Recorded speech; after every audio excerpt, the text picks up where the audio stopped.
están viendo en la figura el tronco encefálico en amarillo, están viendo el mesencéfalo en violeta, están viendo la protuberancia, puente también se llama, y el bulbo raquídeo lo están viendo en color verde.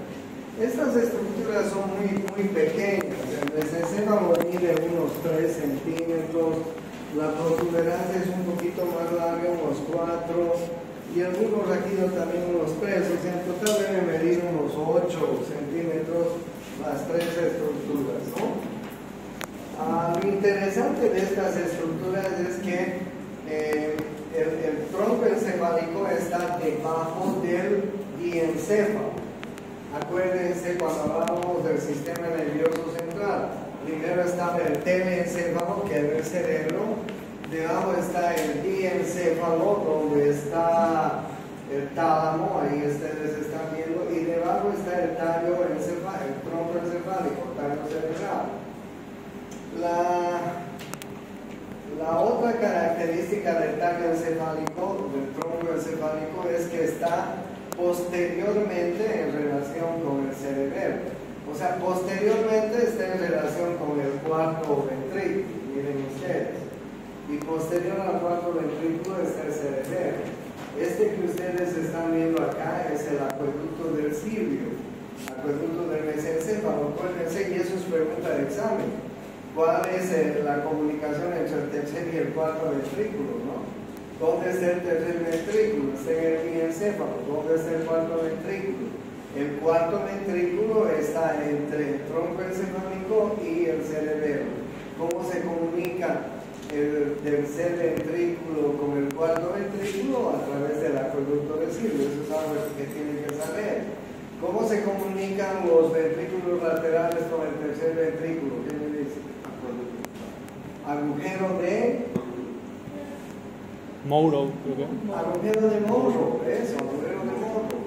Y el cuarto ventrículo se continúa con un pequeño acueducto que hay en la médula, en el centro de la médula, que se llama el acueducto central, ¿ok? Por estos ventrículos yo les he dicho que circula líquido cefalorraquídeo, ¿ya? Bien, si nosotros vemos anatómicamente hablando, miren ustedes el mesencéfalo. El mesencéfalo visto de adelante no tiene más que 2 pies pedunculares muy pequeñitos. Parecerían 2 pilares, como aquellos que tenemos en la pared, que están sosteniendo al resto del globo del encéfalo, ¿ok? 2 pequeños pilares que se llaman los pies del pedúnculo cerebeloso, del pedúnculo mesencefálico, perdón, pies pedunculares o pie peduncular mesencefálico. No nos vamos a confundir, por favor, con los pedúnculos cerebelosos. Esta es otra cosa. Este es el pie o los pies, mejor dicho, pedunculares del mesencéfalo, que como ustedes están viendo parecen 2 pilares que son pequeños y que están sosteniendo al resto del encéfalo. Y al medio podemos ver una fosa interpeduncular que está cribada de pequeños orificios donde van a pasar varios vasos sanguíneos, ¿ya? Debajo, estamos viendo la parte anatómica. ¿Cómo vemos debajo el puente, la protuberancia? Ustedes están viendo debajo de los pies pedunculares, están viendo la protuberancia o puente, ¿no? Puente de Barolio en algunos textos. Y ustedes pueden ver que en la protuberancia, en la parte anterior, pues vamos a ver una serie de fibras nerviosas que se entrecruzan. Hay fibras nerviosas que están subiendo hacia arriba, hacia la corteza cerebral. Hay fibras que están bajando de la corteza cerebral y hay fibras que están yendo hacia atrás. Por eso es que ustedes ven una serie de fibras pues que están en este sentido, transverso, ¿no? Esas fibras transversales están yendo hacia el cerebelo. ¿Por qué? Porque hay muchas fibras que están viniendo y yendo, que tienen que ir hacia el cerebelo. Entonces ahí vemos que un poco el puente sirve para, pues como dice su nombre, ¿no? Es un puente y una vez que las fibras llegan allá, se van a ir algunas al cerebelo, otras van a seguir subiendo hasta la corteza y otras van a estar bajando de la corteza. Bueno, este es la protuberancia vista anatómicamente y desde adelante. El bulbo raquídeo, miren ustedes el bulbo raquídeo. Tiene dos protuberancias adelante que se llaman las pirámides vulvares. Ustedes ya las conocen a las pirámides vulvares cuando veíamos las vías piramidales, ¿no? Las vías descendentes o vías piramidales. Por fuera de las pirámides tenemos las olivas vulvares, ¿sí? Las olivas vulvares que son unos núcleos importantes. Miren al medio, tenemos la fisura media anterior y en la parte inferior del bulbo tenemos la decursación piramidal, la decursación motora piramidal, que ustedes saben, cuando les he hablado del haz directo, piramidal, cruzado y directo, les he contado que al final del bulbo raquídeo se entrecruzan el 90% de las fibras que están bajando desde la corteza. Bien, entonces, anatómicamente tiene esta característica tanto el mesencéfalo como la protuberancia como el bulbo raquídeo. Ustedes pueden ver que hay unos surcos que están delimitando. Este surco, por ejemplo, entre el mesencéfalo y el puente se llama surco pontomesencefálico, ¿ya? Este surco, por ejemplo, entre la protuberancia y el bulbo raquídeo se llama surco bulbo-protuberancial, ¿ok? Vista de adelante el tronco encefálico. Ustedes pueden ver en la parte posterior cómo vamos a ver el mesencéfalo. Miren ustedes, el mesencéfalo en la cara posterior vamos a encontrar dos núcleos importantes. Uno que se llama el colículo superior con su brazo, ¿sí? Y otro que se llama el colículo inferior con su brazo, a cada lado. Este es el colículo superior y el brazo del colículo superior. Este es el colículo inferior y el brazo del colículo inferior. Estos dos núcleos son muy importantes. El primero forma parte de la vía óptica y el segundo forma parte de la vía vestibular. ¿Ok? El primero forma parte de la vía óptica y el segundo forma parte de la vía vestibular. Pregunta de examen. ¿Ok? Estos son los colículos superiores con su brazo del colículo superior. Este es el colículo inferior con su brazo del colículo inferior. El primero forma parte de la vía óptica, el segundo de la vía auditiva. Más que vestibular, auditiva, chicos. Por favor, cambien. No es vía vestibular, es vía auditiva. ¿Ok? Entonces, ¿qué vemos en la parte posterior del mesencéfalo? En la parte anterior, no se olviden, los dos pies pedunculares, ¿no? Estas dos, pues, medias pirámides que parecen sostener el resto del encéfalo. Los pies pedunculares, la fosa interpeduncular. En la parte posterior vemos estos colículos superiores con sus brazos. El primero forma parte de la vía óptica, el segundo de la vía auditiva. Colículo superior, colículo inferior. ¿Está claro?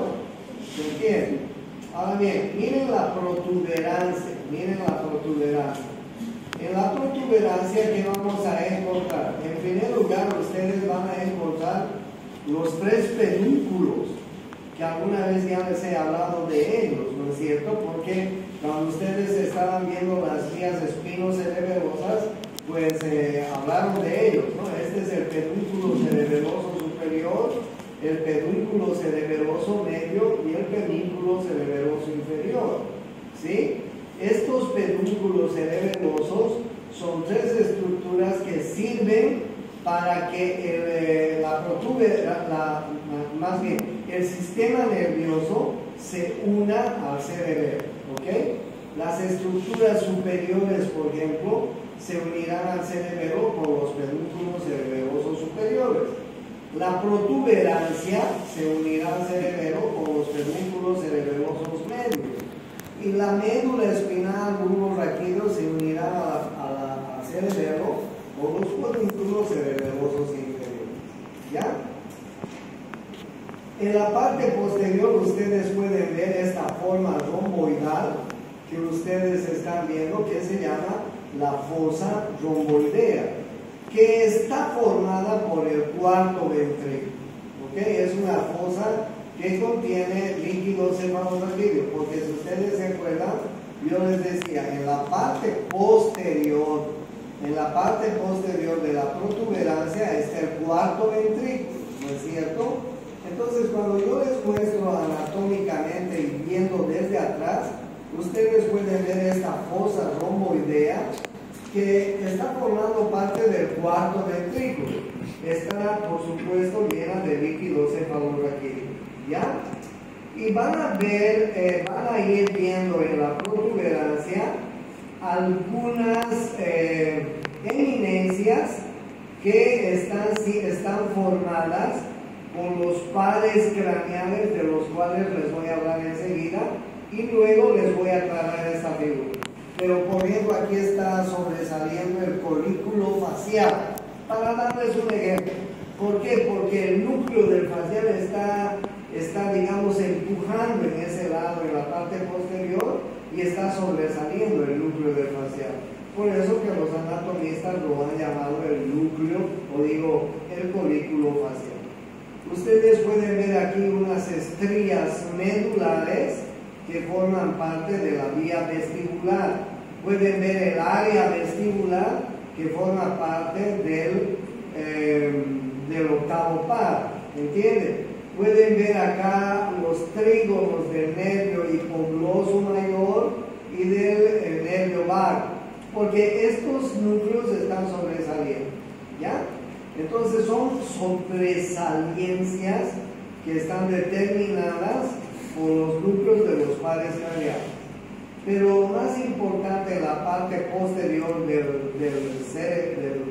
puente es esta fosa romboidea que está recubierta, que más bien está ocupada por el cuarto ventrículo.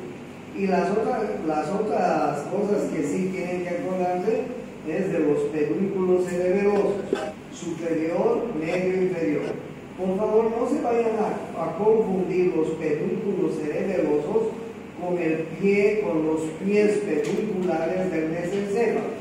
Una cosa son los pies pedunculares del mesencéfalo y otra cosa son los pedúnculos cerebelosos. ¿Ya? Ya les he dicho lo que vamos a encontrar en la parte anterior del bulbo raquídeo. Vamos a encontrar las dos pirámides, ¿sí? Al medio vamos a encontrar una fisura que se llama la fisura media anterior, ¿sí? Y un poco hacia un costado vamos a encontrar la fisura media lateral. Ahí están viendo ustedes la fisura media lateral, ¿ya? La decusación de la pirámide, las olivas vulvares. Y en la parte posterior del bulbo raquídeo vamos a encontrar dos tubérculos que forman los haces de Gold y de Burlatz, que ahora se los llaman los tubérculos del grácil y cuneiforme, ¿ok? Este tubérculo del grácil es el tubérculo de Gold, y este tubérculo de cuneiforme es el tubérculo de Burlatz. No se olviden que de la primera neurona a la segunda neurona en la vía del tacto fino, el impulso sube por los haces de Gold y de Burlatz, ¿se acuerdan? O mejor dicho, los haces del grácil y del cuneiforme, da lo mismo, ¿ok? Anatómicamente esas cosas vamos a ver en la parte anatómica, tanto del mesencéfalo, de la protuberancia y del bulbo raquídeo.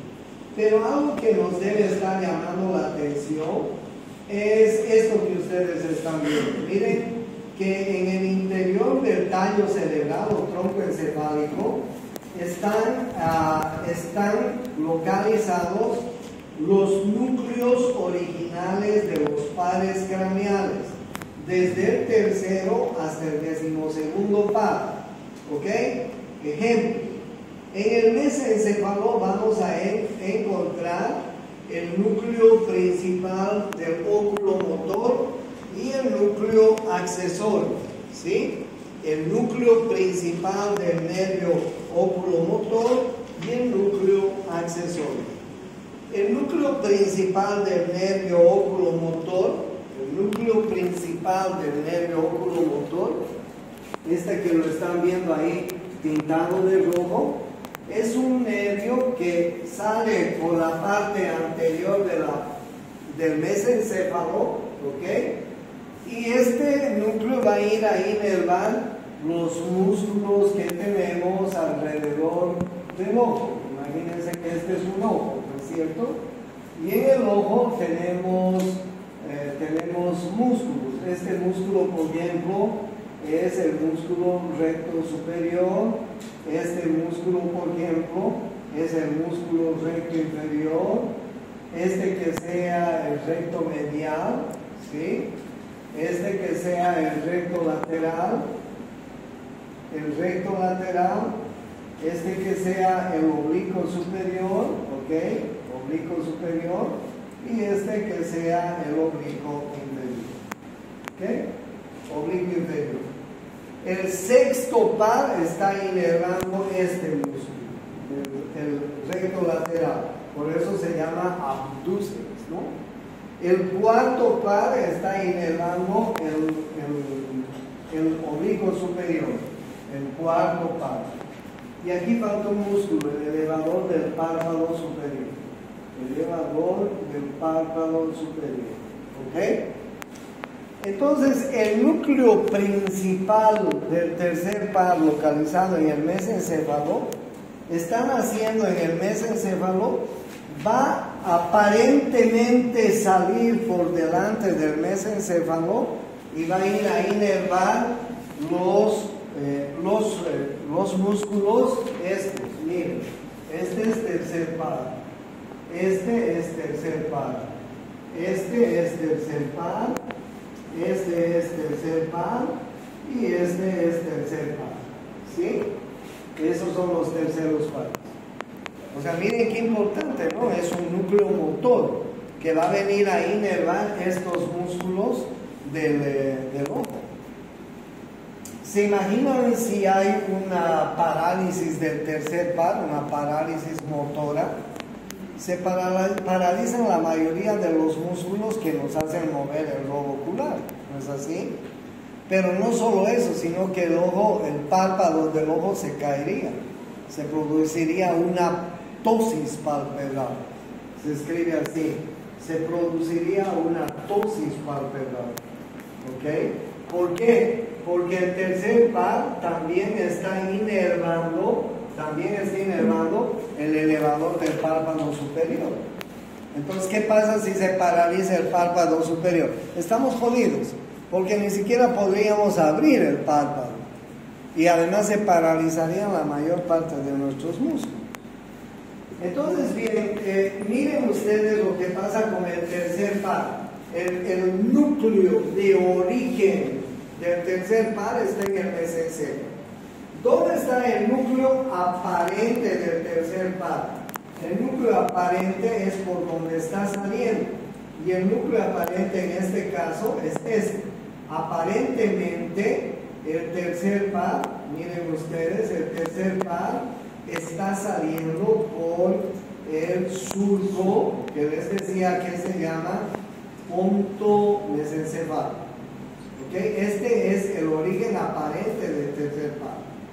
Aparentemente el tercer par está naciendo ahí, ¿sí? Pero ¿cuál es el origen real del tercer par? Está en el mesencéfalo. Oigan, pero también está ahí en el mesencéfalo está el núcleo accesorio. Edinger-Westphal se llama el núcleo accesorio. En algunos libros ustedes van a ver que el núcleo accesorio del tercer par se llama también Edinger-Westphal. ¿Ya? ¿Y qué está yendo a hacer el núcleo accesorio del Edinger-Westphal? El núcleo accesorio del Edinger-Westphal va a salir igual por ahí, va a atravesar la órbita y va a ir a inervar el músculo ciliar del iris. Imagínense, esta es la pupila y alrededor de la pupila está el iris, ¿no es cierto? El iris es la parte del ojo coloreado, ¿no es así? Bueno, y ahí en el iris tenemos unos músculos que se llaman los músculos ciliares, ¿ok? Y los músculos ciliares son los responsables de abrir y cerrar la pupila, ¿ok? Si estamos en un lugar muy oscuro, imagínense que apago todo esto, ¿qué va a pasar con nuestra pupila? ¿Se va a cerrar o se va a abrir? Se va a abrir. ¿Qué se llama eso? Cuando la pupila se abre, se llama midriasis. Midriasis, ¿ok? Y si salimos de aquí al sol y hay un intenso sol, la pupila se cierra, ¿no? Eso se llama miosis, ¿ok? Miosis.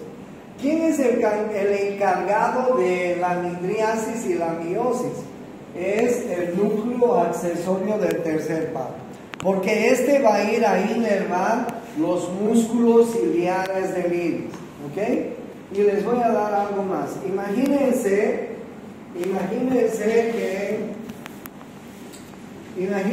que yo prendo mi linterna y voy a hacer un experimento. Voy a alumbrar el ojo izquierdo de vuestro compañero, ¿ok? Cuando le acerco la linterna, les cuento que la pupila se cierra, ¿ya? La pregunta que les hago, ¿qué pasa con la pupila del otro lado? ¿Se mantiene igual? ¿Se cierra? ¿Se abre? ¿Qué pasa? ¿Ah? No, también se cierra. También se cierra. Ese reflejo, que es muy importante para los médicos, por favor no se olviden nunca, se llama el reflejo fotomotor y consensual. Reflejo fotomotor y consensual. Si tú eres médico y recibes en la emergencia un paciente que no hace esto que les acabo de decir, sino que una pupila se cierra y la otra está abierta, y ese paciente tiene el antecedente de un TEC, de un traumatismo craneano, ese paciente tiene una hemorragia cerebral, tienes que llevarlo a la tomografía y al quirófano urgente, porque está con sangre ahí arriba, ¿ya? Entonces hay cuando las dos pupilas están desiguales, se llama anisocoria.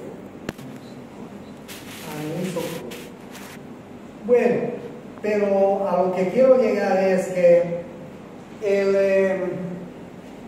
el núcleo accesorio del tercer par, el núcleo de Edinger-Westphal, es el encargado de inervar los músculos ciliares que a la vez son responsables de la midriasis y la miosis de la pupila, ¿ok? Ustedes han visto a los gatos, ¿no es cierto? Cuando los gatos están en el día, su pupila es una línea, ¿no? Bueno, pero no solamente es el tercer par, miren un poco más abajo, está el cuarto par, ¿ok? El cuarto par, que es el nervio, ¿qué nervio? El trocleado, ¿no es cierto? Miren, el cuarto par está saliendo por la parte posterior. Es el único nervio que sale por la parte posterior, ¿ya? Del mesencéfalo. El quinto par ¿Dónde está el quinto par? Oigan, miren el quinto par. El quinto par tiene un núcleo demasiado grande, ¿no? Este es el núcleo mesencefálico del trigémino. Este es el núcleo protuberancial del trigémino. Este es el núcleo vulvar del trigémino. Y además tiene un núcleo que casi llega a la médula, que se llama el núcleo espinal del trigémino. Claro, el trigémino inmediatamente sale, va a formar el ganglio del trigémino, ¿no es cierto? Inmediatamente sale. El trigémino tiene también dos raíces, como ustedes están viendo. Una es la raíz sensitiva, que es la más importante, y otra es la raíz motora. No se van a olvidar, el trigémino es un nervio sensitivo por excelencia. Inerva casi toda la hemicabeza, ¿ok? Se divide en tres grandes ramas.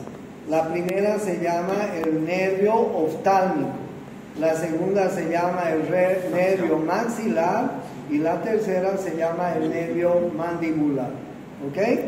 ¿Alguna vez has tenido migraña? Trigémino. ¿Alguna vez has tenido dolor de ojo? Trigémino. ¿Alguna vez te ha dolido el oído? Trigémino. ¿Alguna vez has tenido problemas en la fosa nasal y te ha dolido? Trigémino. ¿Sí? ¿Alguna vez te han dolido las muelas superiores o inferiores? Trigémino. ¿Alguna vez te has mordido la lengua? Trigémino. Hay un surco no maxilar posterior. Sí. ¿El trigémino que hay? Sí, claro. El trigémino tiene tres ramas. Oftálmico, no se confundan, este es oftálmico, no es óptico. Rama el nervio oftálmico, el nervio maxilar y el nervio mandibular. El trigémino es un nervio por excelencia sensitivo, ¿ok? Al salir de la protuberancia tiene el ganglio del trigémino y a partir del ganglio del trigémino se divide en las tres ramas, ¿ok? Es sensitivo, pero es motor para los músculos masticadores. ¿Cuáles son los músculos masticadores? ¿Quién se acuerda? El macetero es uno de ellos. ¿Quién más? ¿Postinatrix? No.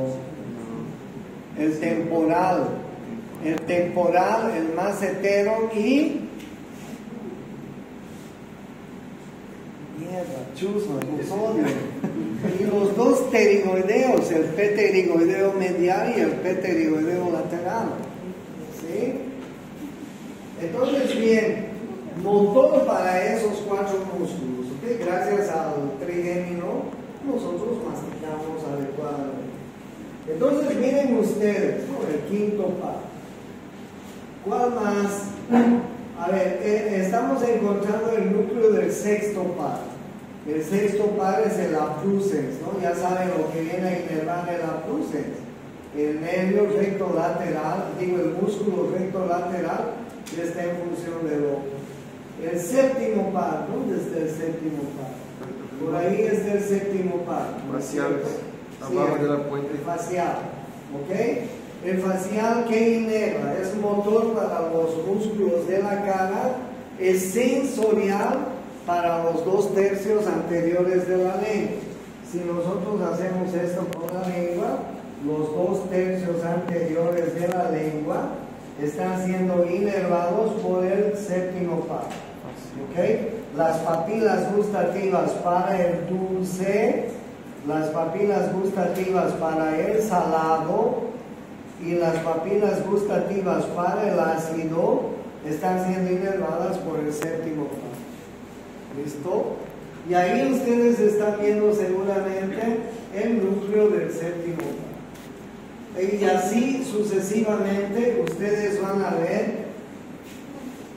ver el origen real y el origen aparente de los pares craneales del tercero al 12º. ¿Ok? Esa es la otra característica que tiene el tronco encefálico. Que en el tronco encefálico vamos a encontrar a los núcleos reales de los pares craneales y a los orígenes aparentes. ¿Okay? Del tercer par al 12º. ¿Dónde está el primero y el segundo par? Esas son prolongaciones directas del cerebro, que las vamos a ver en su debido momento. Si tienen alguna pregunta me van diciendo. Y ustedes cuando ven, miren ustedes, por aquí está saliendo el tercer par, por atrás está saliendo el cuarto par, ese es el origen aparente. Por adelante y a los lados está del puente está saliendo el quinto par. Miren, en el surco bulbo protuberancial está saliendo el sexto, el séptimo, el octavo par. ¿Sí? El noveno par está también saliendo por este surco. Aquí vamos a encontrar el 10º par, el 11º par, el 12º par. ¿Ok? Entonces ahí ustedes tienen que en el tallo cerebral nacen los pares craneales. ¿Ya? Y ahí ustedes tienen pues la representación. Algo que es muy importante, miren ustedes, en el mesencéfalo tenemos el núcleo rojo y la sustancia negra. ¿Ok? Son dos núcleos muy importantes que tienen vías aferentes y eferentes del núcleo rojo. ¿Ok? Miren ustedes, para que me entiendan bien, por favor, les voy a leer solamente desde acá, y acompáñenme en la lectura, por favor. El núcleo rojo coordina el tono muscular, la posición y el movimiento de la marcha. Si se lesiona, aparece temblor en reposo, modificaciones del tono muscular, ¿sí? Se examina como resistencia muscular involuntaria de las articulaciones y movimientos coreicos y atetóxicos en reposo. ¿Ok? O sea, aparece esto, ¿no? Esto que ustedes han debido ver. ¿Quién murió así con Parkinson, un Parkinson tremendo? ¿Quién sabe? Había un boxeador que era el más capo de los capos. Muhammad Ali. Muhammad Ali murió con un Parkinson desgraciado. Uno de los papas también, el antepenúltimo papa, murió con un Parkinson tremendo. Bueno, hay mucha gente que muere, o digo que sufre de Parkinson. ¿Ya? Y la sustancia negra, miren, o sustancia negra si ustedes quieren, ahí está el núcleo rojo, que es de color rojo, y la sustancia negra. La sustancia negra, solamente les voy a leer esta parte final para que se den cuenta. La sustancia negra tiene una función de iniciación importante en los movimientos. Si se anula su función, se presenta rigidez muscular, temblor en reposo y rigidez en la mímica, que se llama cara de masa. Claro, estos pacientes, cuando tú les dices que se paren, pues tienen mucha dificultad, ¿no? Tienen que buscar cómo pararse, dónde apoyarse, porque se sienten muy inseguros. Y si los dices que se sienten, están más jodidos todavía, porque tienen que estar seguros que está ahí algo y tienen que apoyarse en algo, porque no coordinan y no hay el tono muscular en sus músculos. ¿Okay? Entonces en el mesencéfalo está el núcleo rojo y la sustancia negra. Y como ustedes ven en esta figura, miren ustedes las vías aferentes y eferentes que tenemos con el núcleo rojo y la sustancia negra. Son conexiones muy importantes que están viniendo desde la médula, están pasando por el tronco y están yendo a la corteza cerebral. Y conexiones que vienen de la corteza cerebral pasan por ahí. Por eso son los que coordinan bien nuestros movimientos. Sobre todo en el ser humano, imagínense cuán capos somos. Imagínense a un oftalmólogo que es capaz de suturar una herida en el ojo con un hilo 15 ceros y agarrando una cagadita de portagujas con un microscopio así, ¿no? ¿Okay? O imagínense un relojero Llevas el reloj donde un relojero y el tipo va a agarrar sus pincitas y te va a arreglar el reloj de la manera más fina, ¿no? Esa es la función. Cuando yo les invito a cualquiera de ustedes un vaso de soda, de cerveza, etcétera, lo que hacemos es llevarnos así, ¿no? Pero no nos echamos o no nos llevamos allá o no es así, ¿no? O sea, coordina los movimientos, coordina el tono, coordina el equilibrio, ¿ok? Junto con el cerebelo. Entonces no se olviden, por favor, no se olviden que ahí están estos dos núcleos. De nuevo, el núcleo rojo coordina el tono muscular, la posición y el movimiento de la marcha, ¿ok? No se olviden. Y la sustancia negra tiene una función de iniciación importante en los movimientos. Eso es lo que deben aprender. Bueno, después les cuento que los anatomistas encontraron en todo el tallo cerebral una serie de núcleos así dispersos por todo el tallo cerebral, pero era como si una escopeta hubiera disparado perdigones. Entonces los anatomistas dijeron, bueno, estamos jodidos, ¿qué hacemos? Tantos núcleos chiquititos y parece que todos tienen la misma función, ¿qué hacemos? Bueno, como todos tienen la misma función, alguien dijo, bueno, que todos estos pequeños núcleos se llamen así, formación reticular. Y ustedes ven la formación reticular pintada de color verde ahí en las figuras.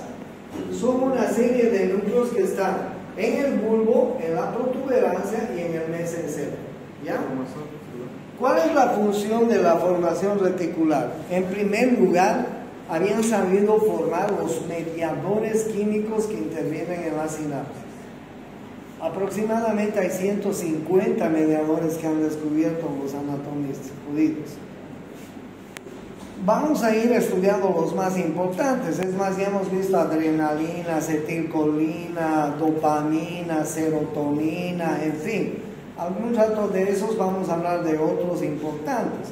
Pero los investigadores han encontrado como 150 mediadores químicos, ¿ya? Entonces la parte central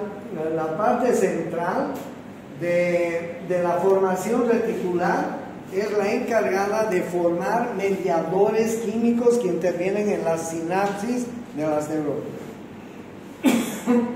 La parte lateral está en relación con funciones vegetativas que tenemos en el cuerpo, ¿ok? Por ejemplo, tenemos núcleos del hipo. ¿Les han dado hipo alguna vez? ¿Se han preguntado por qué? Pues se estimula el núcleo.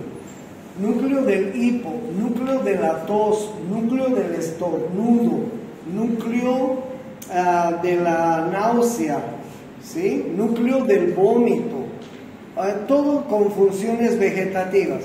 ¿Ustedes alguna vez han estado en un edificio muy alto, han visto hasta abajo y les ha dado náuseas? Sí, es porque ahí están los núcleos que tienen que ver con funciones vegetativas, ¿ok? Entre ellos la náusea, entre ellos el vómito, entre ellos la tos, entre ellos el estornudo, el hipo, etc. Pero lo más importante de todo es que han encontrado los investigadores que en la parte final del bulbo raquídeo están los centros que controlan la cardiocirculación y la respiración, ¿ok? Oigan, por favor, escuchen bien, en la parte final del bulbo raquídeo están los núcleos que controlan la cardiorrespiración, es decir, la cardiocirculación, y la respiración. ¿Qué quiero decir cardiocirculación? Es decir, controlan la circulación de la sangre, controlan la presión arterial y controlan la frecuencia cardíaca. Y núcleos que controlan la frecuencia respiratoria, ¿ok? ¿Ok? Ustedes han debido ver en alguna película de acción que el héroe de la película viene y le da un golpe certero en la base del cráneo al enemigo, ¿no? Y lo deja tumbado ahí. Y eso es cierto, o sea, no es ficción solamente. ¿Por qué? Porque al dar un golpe certero en la base del cráneo, estamos produciendo un paro cardiorrespiratorio. Por eso es que muchas personas que se caen y se golpean la base del cráneo quedan en ese momento tendidos, porque les da un paro cardiorrespiratorio. ¿Ok? Entonces no es mentira cuando lo vemos a James Bond, por ejemplo. No sé si ustedes han visto alguna vez James Bond, pues dan un golpe certero en la base de la nuca, ¿no? O si tenemos un antecedente de que hay un golpe, una fractura en la base del cráneo, eso es algo muy grave, eso es algo muy riesgoso, porque ahí tenemos los centros cardiocirculatorios y respiratorios. ¿Ok? ¿Tienen alguna pregunta?